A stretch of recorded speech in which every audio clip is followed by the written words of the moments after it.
वहां से लौटे तो बुद्धि और विवेक की रस्सियां टूट गई थीं और नौका मोह वासना के अपार सागर में डुबकियां खा रही थी। आह, यह मनोहर छवि, यह अनुपम सौंदर्य! एक क्षण में उन्मत्तों की भांति बकने लगे। यह प्राण और यह शरीर तेरी भेंट करता हूं। संसार हंसेगा हंसे, महापाप है, कोई चिंता नहीं। इस स्वर्गीय आनंद से मैं अपने को वंचित नहीं रख सकता। वह मुझसे भाग नहीं सकती। इस हृदय को छाती से निकाल कर उसके पैरों पर रख दूंगा। विमल मर गया है, नहीं मरा तो अब मरेगा। पाप क्या है पता नहीं। कमल कितना कोमल, कितना प्रफुल्लित, कितना ललित है। क्या उसके अधरों? अकस्मात वह ठिठक गए, जैसे कोई भूली हुई बात याद आ गई हो। मनुष्य की बुद्धि के अंतर्गत एक अज्ञात बुद्धि होती है। जैसे रणक्षेत्र में हिम्मत हार कर भागने वाले सैनिकों को किसी गुप्त स्थान से आने वाली कुमक संभाल लेती है, वैसे ही इस अज्ञात बुद्धि ने सुरेश को सचेत कर दिया। वह संभल गए। ग्लानि से उनकी आंखें भर आई। वह कई मिनट तक किसी दंडित कैदी की भांति क्षुब्ध खड़े सोचते रहे। फिर विजय ध्वनि से यह कह उठे, कितना सरल है। इस विकार के हाथी को सिंग से नहीं, चींटी से मारूंगा। शीतला को एक बार बहन कह देने से यह सब विकार शांत हो जाएगा। शीतला, बहन, मैं तेरा भाई हूं। उसी क्षण उन्होंने शीतला को पत्र लिखा। बहन, तुमने इतने कष्ट झेले पर मुझे खबर तक न दी। मैं कोई गैर था, मुझे इसका दुख है। खैर, अब ईश्वर ने चाहा तो तुम्हें कोई कष्ट न होगा। इस पत्र के साथ उन्होंने अनाज और रुपये भी भेजे। शीतला ने उत्तर दिया, भैया क्षमा करो, जब तक जीऊंगी तुम्हारा यश गाऊंगी। तुमने मेरी डूबती नैया पार लगा दी। कई महीने बीत गए। संध्या का समय था। शीतला अपनी मैना को चारा चुगा रही थी। उसे सुरेश नेपाल से उसी के वास्ते लाए थे। इतने में सुरेश आकर आंगन में बैठ गए। शीतला ने पूछा, कहाँ से आते हो भैया? सुरेश, गया था जरा थाने, कुछ पता नहीं चला। रंगून में पहले कुछ पता मिला था, बात को मालूम हुआ कि वह कोई और आदमी है। क्या करूं, इनाम और बढ़ा दूं? शीतला, तुम्हारे पास रुपए बड़े हैं तो फूको, उनकी इच्छा होगी तो आप ही आवेंगे। सुरेश, एक बात पूछूं, बताओगी? किस बात पर रूठे थे तुमसे? शीतला, कुछ नहीं, मैंने यही कहा था कि मुझे गहने बनवा दो। कहने लगे मेरे पास है ही क्या। मैंने कहा तो ब्याह क्यों किया? बस बातों ही बातों में तकरार हो गई। इतने में शीतला की सास आ गई। सुरेश ने शीतला की माँ और भाइयों को उनके घर पहुंचा दिया था, इसलिए अब यहाँ शांति थी। सास ने बहू की बातें सुन ली थी। कर्कश स्वर से बोली, बेटा तुमसे क्या पर्दा है? यह महारानी देखने को ही गुलाब की फूल है, अंदर से सब कांटे हैं। यह अपने बनाव श्रृंगार के आगे विमल की बात ही न पूछती थी। बेचारा इस पर जान देता था, पर इसका मुंह ही न सीधा होता था। प्रेम तो इसे छू भी नहीं गया है। अंत को उसे देश से निकाल करके ही दम लिया। शीतला ने रुष्ट होकर कहा, क्या वही अनोखे धन कमाने के लिए घर से निकले हैं? देश विदेश जाना मर्दों का काम ही है। सुरेश, यूरोप में तो धन भोग के सिवाय स्त्री पुरुष में कोई संबंध ही नहीं होता। बहन ने यूरोप में जन्म लिया होता तो हीरे जवाहरात से जगमगाती होती। शीतला, अब तुम ईश्वर से यही कहना कि सुंदरता देते हो तो यूरोप में जन्म भी दो। शीतला ने व्यथित होकर कहा, जिनके भाग्य में लिखा है वही सोने से लदी हुई है। मेरी भांति सभी के कर्म थोड़े ही फूटे हैं। सुरेश सिंह को ऐसा जान पड़ा कि शीतला की मुख कांति मलिन हो गई है। पति वियोग में भी गहनों के लिए इतनी लालायित है। बोले, अच्छा मैं तुम्हें गहने बनवा दूंगा। यह वाक्य कुछ अपमान सूचक स्वर में कहा गया था, पर शीतला की आंखें आनंद से सजल हो गई, कंठ गदगद हो गया। उसके हृदय नेत्रों के सामने मंगला के रत्न जड़ित आभूषणों का चित्र खिंच गया। उसने कृतज्ञतापूर्ण दृष्टि से सुरेश की ओर देखा। मुंह से कुछ न बोली, पर उसका प्रत्येक अंग कह रहा था, मैं तुम्हारी हूं। कोयल आम की डालियों पर बैठकर, मछली शीतल निर्मल जल में क्रीड़ा करके और मृग शावक विस्तृत हरियालियों में छलांगे भरकर इतने प्रसन्न नहीं होते जितनी मंगला के आभूषणों को पहनकर शीतला प्रसन्न हो रही है। उसके पैर जमीन पर ही नहीं पड़ते। वह दिन भर आईने के सामने खड़ी रहती है, कभी केशों को संवारती है, कभी सुरमा लगाती है। कोहरा फट गया है, और निर्मल स्वच्छंद चांदनी निकल आई है। वह घर का एक तिनका भी नहीं उठाती। उसके स्वभाव में एक विचित्र गर्व का संचार हो गया है। लेकिन श्रृंगार क्या है? सोई हुई काम वासना को जगाने का घोर नाद उद्दीपन का मंत्र। शीतला जब नख-शिख से सज बैठती है तो उसे प्रबल इच्छा होती है कि मुझे कोई देखे। वह द्वार पर आकर खड़ी हो जाती है। गांव की स्त्रियों की प्रशंसा से उसे संतोष नहीं होता। गांव के पुरुषों को वह श्रृंगार रस विहीन समझती है, इसलिए सुरेश सिंह को बुलाती है। पहले वह दिन में एक बार आ जाते थे, अब शीतला के बहुत अनुनय विनय करने पर भी नहीं आते। पहर रात गई थी, घरों के दीपक बुझ चुके थे। शीतला के घर में दीपक जल रहा था। उसने कुंवर साहब के बगीचे से बेले के फूल मंगवाए थे और बैठी हार गूंद रही थी, अपने लिए नहीं, सुरेश के लिए। प्रेम के सिवाय एहसान का बदला देने के लिए उसके पास और था ही क्या। एकाएक कुत्तों के भौंकने की आवाज सुनाई दी और दम भर में विमल सिंह ने मकान के अंदर कदम रखा।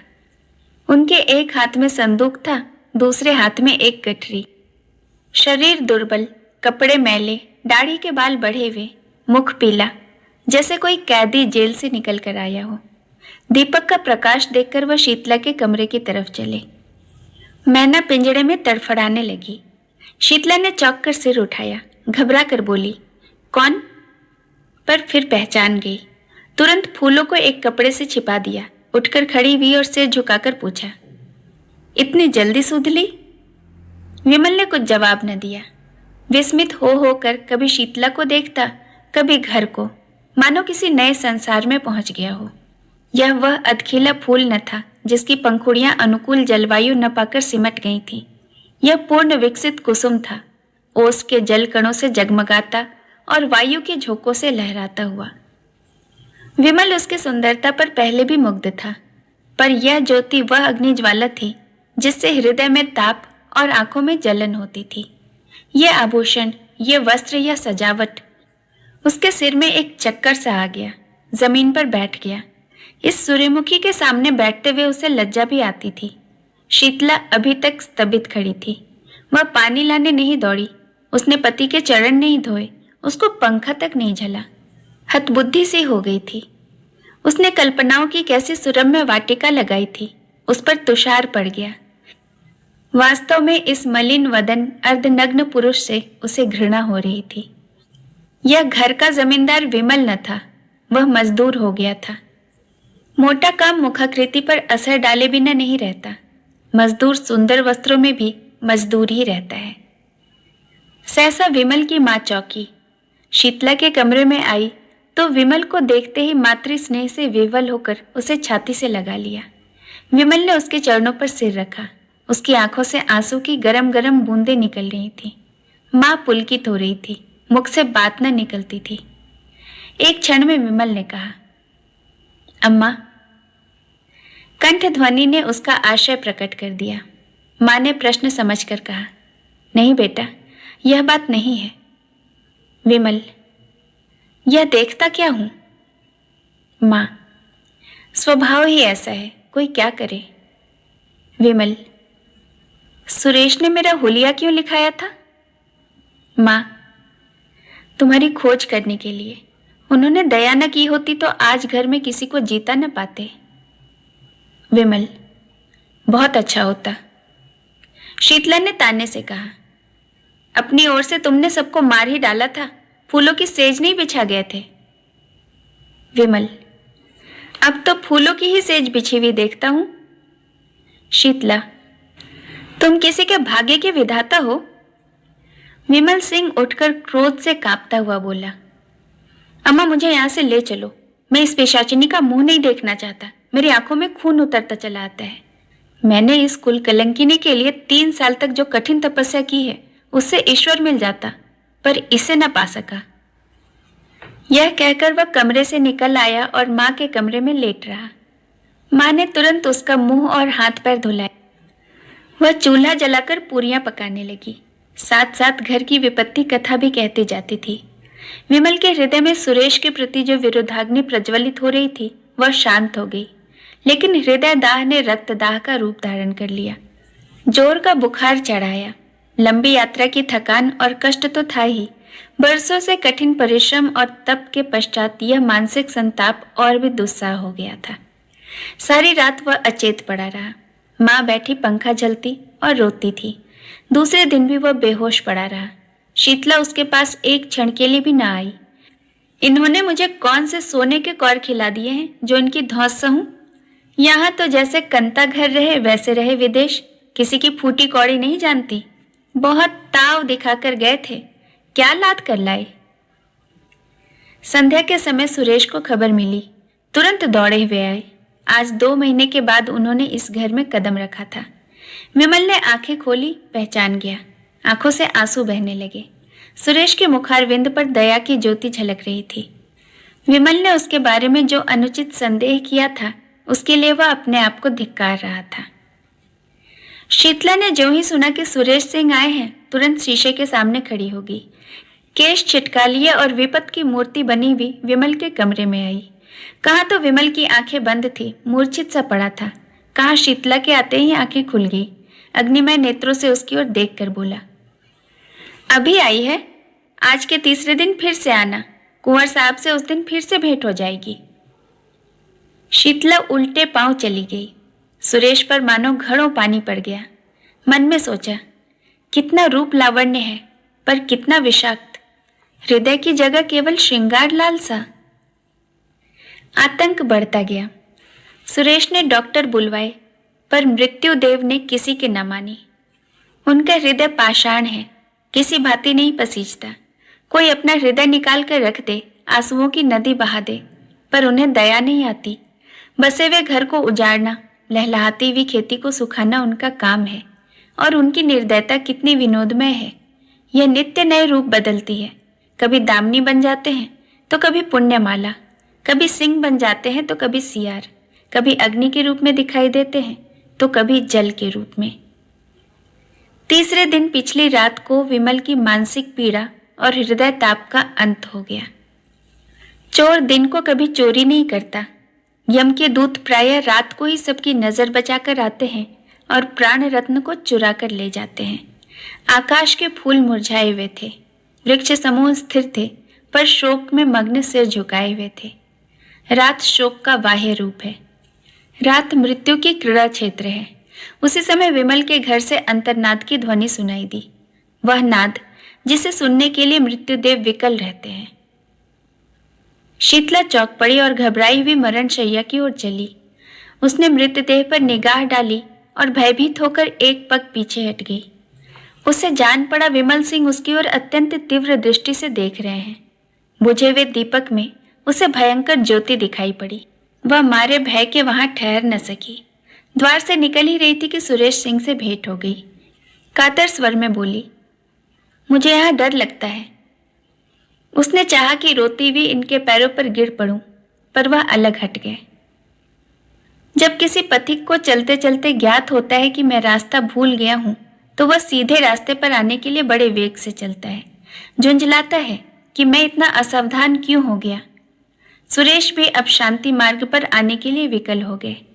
मंगला की स्नेहमयी सेवाएं याद आने लगी। हृदय में वास्तविक सौंदर्योपासना का भाव उदय हुआ। उसमें कितना प्रेम, कितना त्याग, कितनी क्षमा थी। उसके अतुल पति भक्ति को याद करके कभी कभी वह तड़प जाते। आह, मैंने घोर अत्याचार किया। ऐसे उज्जवल रत्न का आदर न किया।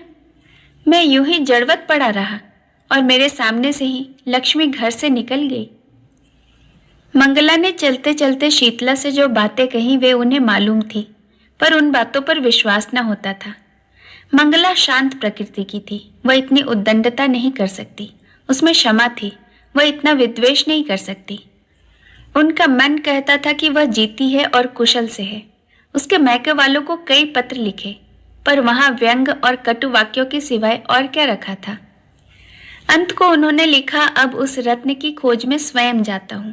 या तो लेकर ही आऊंगा या कहीं मुंह में कालिख लगाकर डूब मरूंगा। इस पत्र का उत्तर आया, अच्छी बात है, जाइए, पर यहां से होते हुए जाइएगा। यहां से भी कोई आपके साथ चला जाएगा। सुरेश सिंह को इन शब्दों में आशा की झलक दिखाई दी। उसी दिन प्रस्थान कर दिए, किसी को साथ नहीं लिया। ससुराल में किसी ने उनका प्रेम में स्वागत नहीं किया। सभी के मुंह फूले हुए थे। ससुर जी ने तो उन्हें पति धर्म पर एक लंबा उपदेश दे दिया।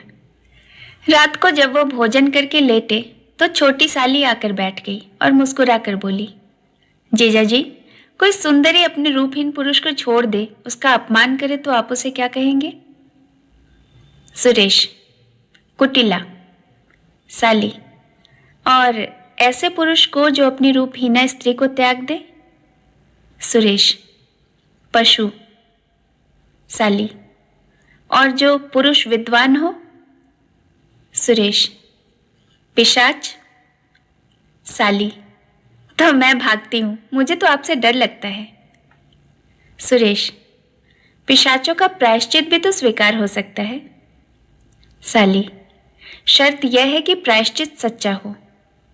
सुरेश, यह तो वह अंतर्यामी ही जान सकते हैं।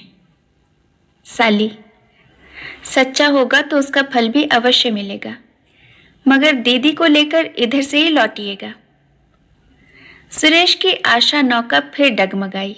गिड़गिड़ा कर बोले, प्रभा, ईश्वर के लिए मुझ पर दया करो, मैं बहुत दुखी हूं। साल भर से ऐसा कोई दिन नहीं गया कि मैं रो कर न सोया हूं।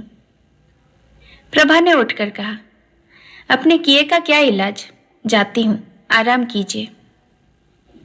एक क्षण में मंगला की माता आकर बैठ गई और बोली, बेटा, तुमने तो बहुत पढ़ाई लिखाई की है, देश विदेश भी घूम कर आए हो, सुंदर बनने की कोई दवा नहीं देखी?